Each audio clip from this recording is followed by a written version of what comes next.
Hi everyone, welcome back.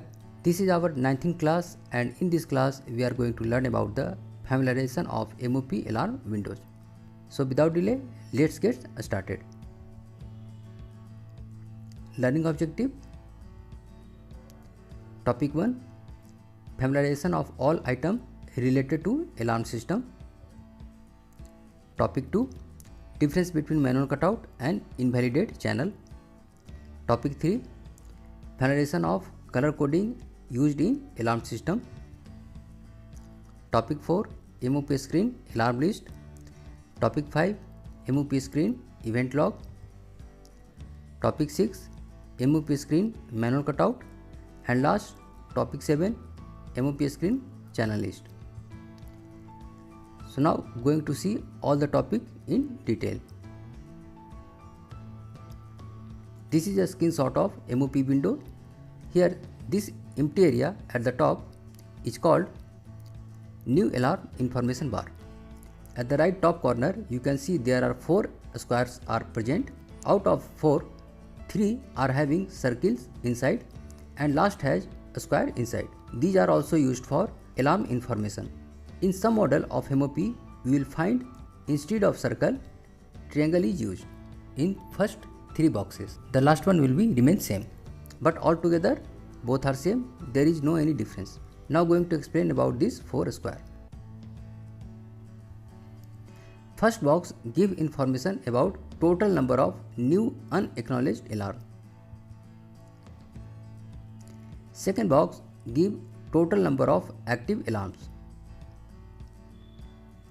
Third box gives total number of manually cut out channels. And last, fourth box tells about total number of invalidated channel. Now I am going to show you one small example related to these 4 boxes. Here in this window you can see some alarms are appeared. Any new alarm will be appeared over here. Any alarm which is in active condition will be with red background. Any alarm which becomes normal will have green background. From this window you can count the total number of active alarm.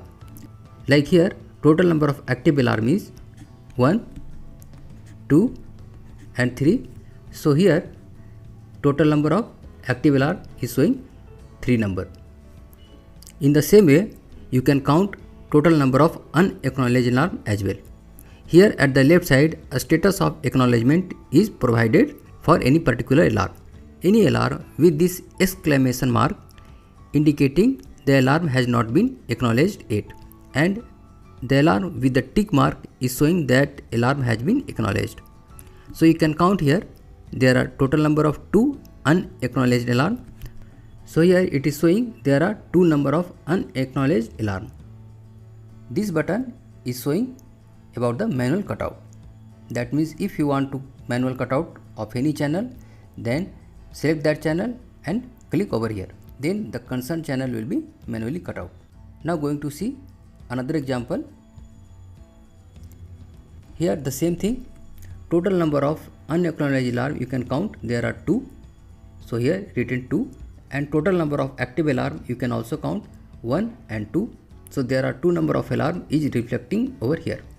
Also you can see in this MOP screen triangle is used instead of circle. Now moving next. Related to invalidate, if you want to invalidate any channel, for that you have to go to maintenance window, then opt first windows, that is system view input output test, pick the concerned channels and then you click over here invalidate. By doing so the channel will be invalidated. Now I am going to talk about the difference between manual cutout and invalidation of the channel. So difference between manual cutout and invalidate channel. Manual cutout. When we do manual cutout of any channel, then the scanning is not obstructed and only alarm goes off. Even after manual cutout of any channel, engine performance may be affected. ECS parameter will not adjust by itself. Regarding this, ECS parameter will not adjust by itself. I am going to explain in a while. Here you might be confused over the term scanning. So scanning meaning is continuous retrieving data from any sensor. Means when the engine control system is getting data from any sensor, transmitters like that, then the particular action is called scanning in the term of automation. Next is invalidate.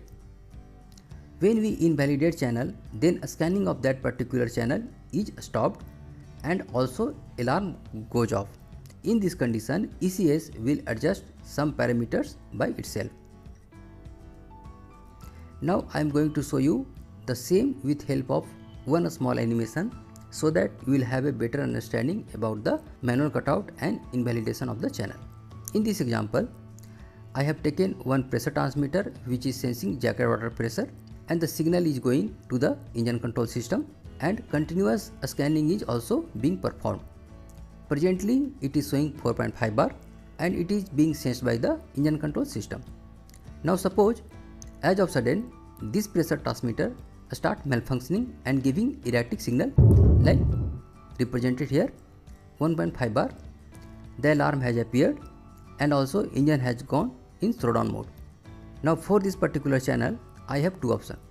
First is manual cutout and second is invalidate channel. Now I am going to show you that what will happen if I manually cut out this particular channel. So I am just manually cutting out this particular channel and I have manually cut out. What is happening? You can see only alarm has stopped, scanning is continued, also slowdown is active. That means nothing has happened, only the alarm has stopped. Means we can construe that this is similar kind of activity what we do in case of alarm appears in the engine control system and we press this buzzer stop button. Right? Now I am going to show you that what will happen with the same thing if I invalidate the channel.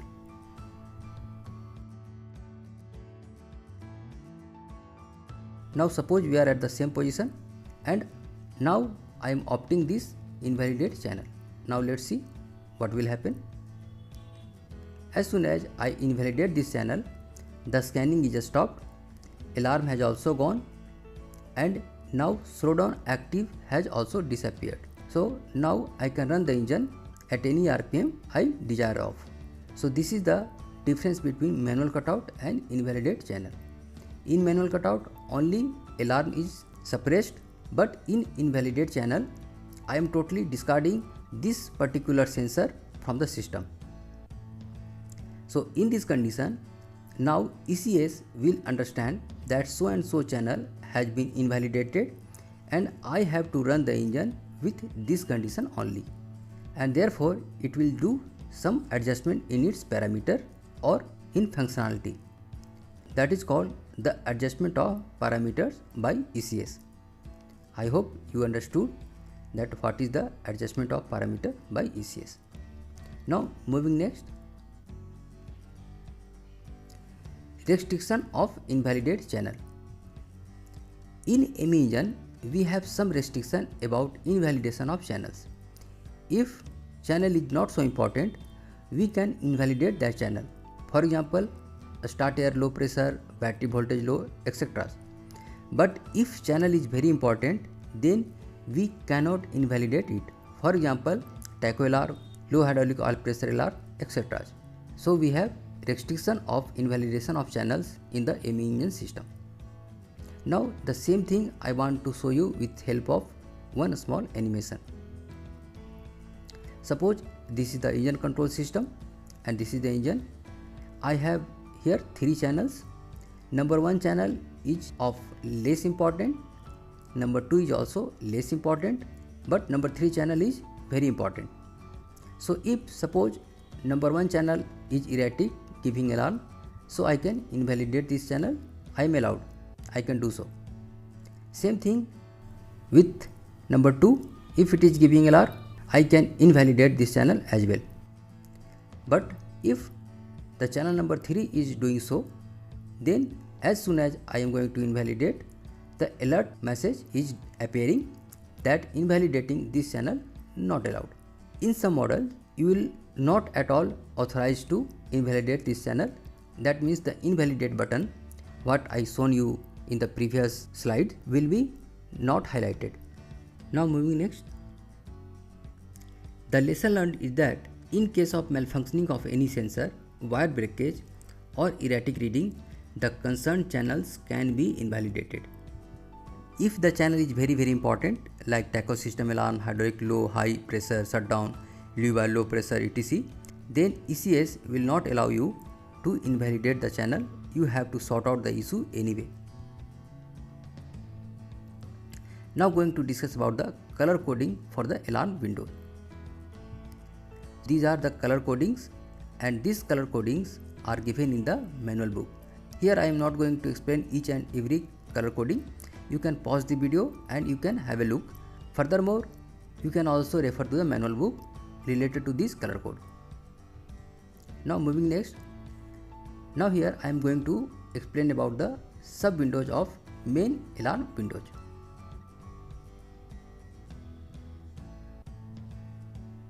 Out of the alarm windows, the first window is alarm list windows. Here I am again with the same MOP window screenshot but with different topic, that is alarm list. This window will show you all new incoming alarm in single line. Please note, in single line, not in double line. It will show all alarm which is active and unacknowledged. It will show all alarm which is normal but unacknowledged. Here you can see the first alarm that is with red background, that means this is in alarm state and has not been acknowledged yet. And second alarm is with the green background, that means it has become normal, but since it has not been acknowledged, that's why it is reflecting in the alarm list. As soon as we will acknowledge this second number of alarm, then this alarm will disappear from the alarm list and you will find only in the event list after this. Now going to give you another example. Here the first alarm is showing in alarm state, second alarm is showing in normal state, and rest all others alarm are showing in acknowledged condition and still in alarm condition. That's why all alarms are getting reflected in alarm list. So you will find only 3 category of alarm which I have discussed in this alarm list. Now here I am going to talk about these buttons. So first button is this acknowledged. This button acknowledges only one alarm, means when you click over any alarm and then you click over here, then only that alarm will be acknowledged, rest other alarm will not be acknowledged. This button all acknowledges all alarm in this page. Suppose you have lot of alarm and it is in about 2 or 3 pages. So when you click this button, then only that page alarm will be acknowledged, other page alarm will not be acknowledged. For that you have to go to the next page and then again you have to click over here all, then only that page alarm will be acknowledged. Next button I have already discussed about this one. Next is this plus oblique minus. This is used to expand collapse alarm in the group. For example, here there is a group which consists 2 alarms. When you click over here, then this group will be expand, and when you will click again on this small button, then the group will be collapsed.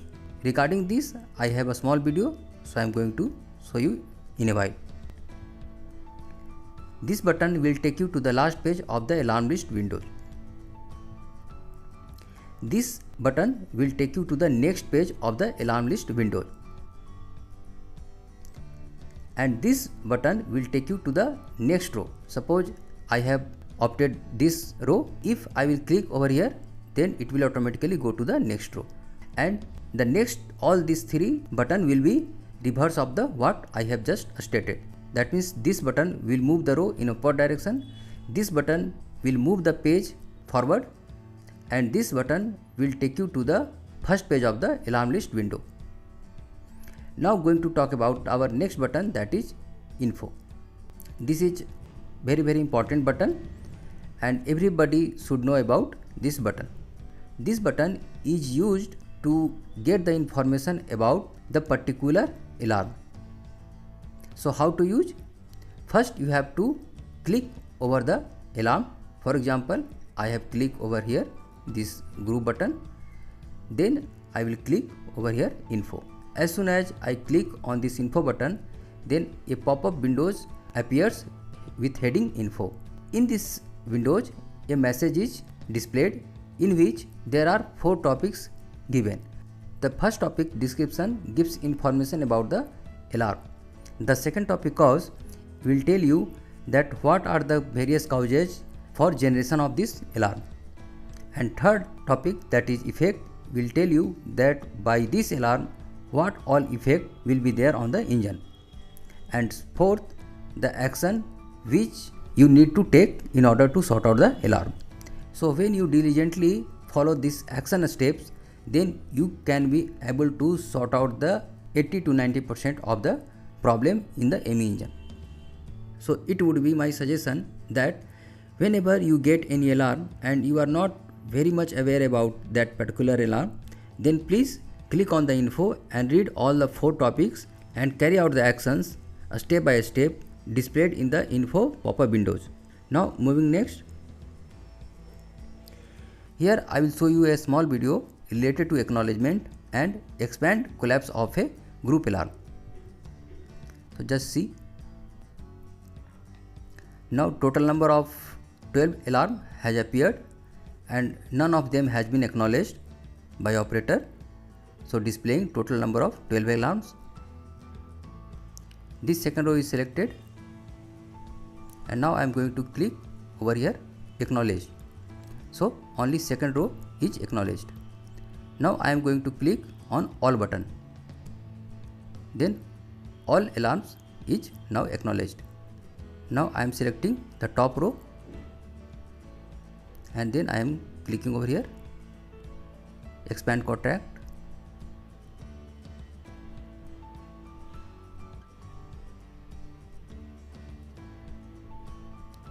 Now you can see that how the expand contract button is being used. Again, if I select and then click again, all group will be collapsed. Now going to talk about the next topic, that is event log. All generator alarms in the MOP is logged down automatically and called event log. The term event means appearance of any alarm, acknowledgement and becoming normal. The event log is used for viewing the history of events and to support the operator in troubleshooting. Events stay in the log even after they have been acknowledged and are no longer active. Alarms are logged with the 3 events in the event log. The events are alarm, normal and acknowledged. There can be up to 1 million events logged in the event log. After that, older one will be overwritten. So you have a plenty space, that means about 1 million events can be logged down in the engine control system, and after that older events will be overwritten. Now moving next. In this event log, I have already discussed about a status, manual cutout, automatic cutout and acknowledgement. Related to this description, time, date and unit tag I am going to explain in a while. But before that, I want to explain about this time. Here this column represents time. The first digit represent hour, second minute, third second and fourth represent 100 part of the 1 second. Okay, and can you see at the same time means 41, 1.51, 1.51, 1.51, so many event has been logged down. But this cannot possible in case of SU or SPS event log. Why? Because these logs contains various graph, data and similar kind of other thing, and that requires time in order to log down properly.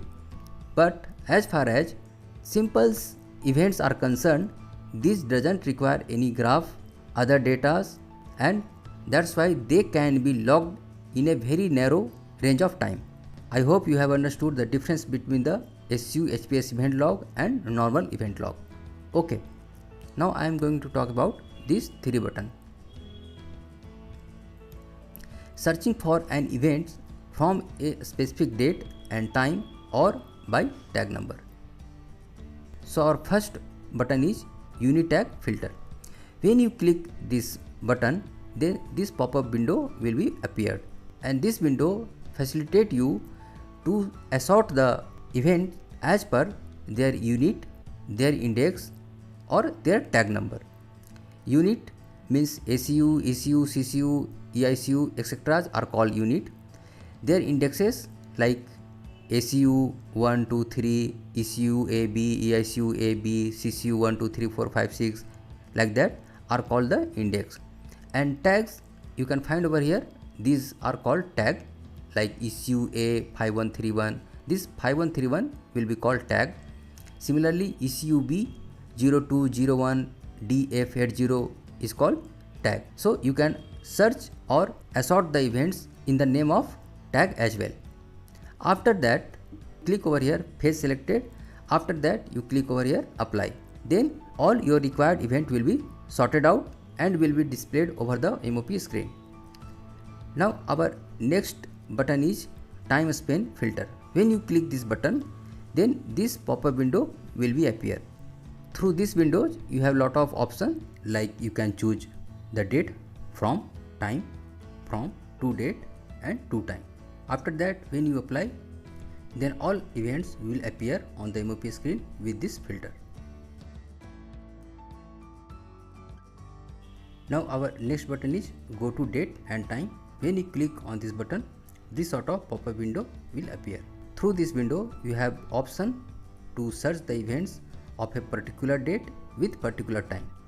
If you don't opt time, only opt date, then all events appeared in that day will be shown on the MOP screen. And if you opt for time, then the events appeared in that time will be shown on the MOP screen. Now going to talk about this button export. Regarding this export button, as you know that when company or office demands about any particular events, then you have to export that event and have to send to the office. But here, as far as the event log export is concerned, we have some choices. The choice is that whether we are using this filter or not. So depending on the opting of these filters, there are two cases. Case 1 is if any of this filter option is chosen, then only that much filtered event will be exported. Please note, if you choose any of these three filters, and obviously after choosing some events will be displayed, and when you export, then only that much filtered events will be exported, not all. Now considering case number 2, if none of the filter is chosen, then all events since yard delivery or last 1 million events will be exported. So now I think you know that how will you export the event depending upon the conditions. Now moving next. So this is just for example. In this event log, nothing has been opted, and that's why if I export, then all events since yard delivery or last 1 million will be exported to the office. Now I am going to talk about our next topic, that is manual cutout list. I have given little bit idea about the manual cutout, how will you do that, and when you will do the manual cutouts of several channels, then all channels will be listed in this manual cutout list. Suppose some channels have become normal and you want to reactivate it, then select any channel and just click over here reactivate. Then the concerned channel will be moved out from this manual cutout list and will become normal. Now one question for you from this screenshot of the MOP window. Here written failing lubrication feedback slowdown, means this alarm is responsible for engine for getting slowdown, right? I have manually cut out this channel. Will the engine become normal or will it remain in slowdown? The answer is engine will remain in slowdown because I am just manually cutting out this channel, not invalidating this channel. Got my point? This is the another example I have given for difference between manual cutout and invalidation of the channel. Now moving next, here I am going to show you a video for manual cutout. Just select any channel and click over here, cutout. Then that channel will come here in the manual cutout list. Like here you can see, now it is showing one. And when I click manual cutout list, I can see that particular channel. And just by clicking over here reactivate, I can reactivate that channel. That is how you can perform manual cutout of any channel and reactivate it as well. Now our next topic is channel list. The channel list screen contains status information of all alarm function channels within the engine control system that won't show channel for alarm and monitoring system, safety and remote control system. As default, the alarm channels are listed in tag name alphabetic order. From the channel list screens, it is possible to cut out and reactivate alarms channels. That means if you want to perform the manual cutout of any channel, then you can perform that too from the channel list as well. This is the screenshot of channel list windows of the alarm windows. Here in this channel list you can find all channels which are there in the engine control system are listed. For example, in this particular engine there are 2176 channels listed that are responsible for generating the alarm. And presently this channel tacho alignment error is selected, and this channel is 162th channel of 2176 channel. And these all buttons function are same what I explained in the topic alarm list window. As I told you before that you can cut out and reactivate the channels from channel list as well. So the buttons are given here. In this channel list window, we have three options in order to do assortment of these channels. First option is this ID. When you click this ID button, then all channels will be displayed as per their sequential ID. Next button is date and time. When you click this date and time button, then all channels will be sorted out as per latest activity in the channel. Latest activity means any alarm, acknowledgement, normalize, etc. Now our third button is status. When you click on this status button, then all channels will be sorted out as per their latest activity in the channels. That means the channels which are in alarm state will be displayed at the top, and after that the acknowledged will be displayed, and then unacknowledged, and then normal. Now going to talk about this MCO and SCO. I have already explained. MCO stands for manual cutout, and example is like this. If suppose this channel is manually cut out, then the symbol like cross will be appear over here. The next is SCO, means automatic cutout. The example is same as that of manual cutout. When any channel is automatically cut out by the engine control system, then the cross will be appeared in front of that channel. In the engine control system, lot of channels are there which are automatically cut out by the engine control system, which gives some troubles or interfere in the other activities. In that case, engine control system for time being or temporarily basis cut out that channel, and that is termed as the automatic cutout of the channel. Now I am winding up this chapter here only. Thank you for watching this video. Bye bye, take care, have a nice day.